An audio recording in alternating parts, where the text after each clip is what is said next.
সূর্যোদয় ও সূর্যাস্ত দুটোরই আলাদা আলাদা রূপ আছে। প্রথমটায় মৃদু আলো উজ্জ্বল আলোয় পরিণত হয়, পরেরটায় উজ্জ্বল আলো মৃদু আলোয় পরিণত হয়। যখন এই রূপান্তর ঘটে বা পর্যায়ক্রমিক রূপান্তর ঘটে, তখন আকাশে যে রঙের খেলা চলে তা খুবই মনোরম।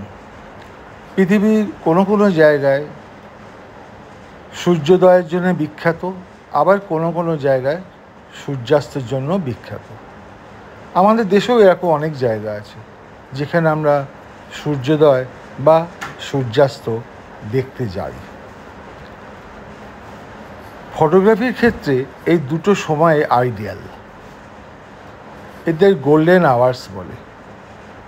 এই সময় আলোর তীব্রতা এমন একটা জায়গায় থাকে যা ফটোগ্রাফির পক্ষে আইডিয়াল, কারণ এই সময় যে আলো থাকে তা আমাদের চারিপাশে যে রঙ আছে, যে রঙের বিভিন্ন শেডস আছে, সেগুলোকে খুব সুন্দরভাবে ফুটিয়ে তোলে।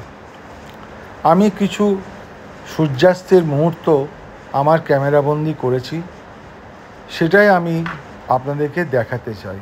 আমি নিজে তো উপভোগ করেছি, আশা করি আপনারাও উপভোগ করতে পারবেন।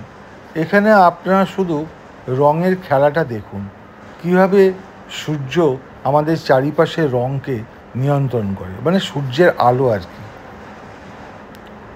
কোথাও নীল, কোথাও আকাশি, কোথাও হলুদ, নানা রঙের ছটা। এবার আস্তে আস্তে সূর্য অস্তমিত হয়ে যাচ্ছে। দেখার জন্যে ধন্যবাদ।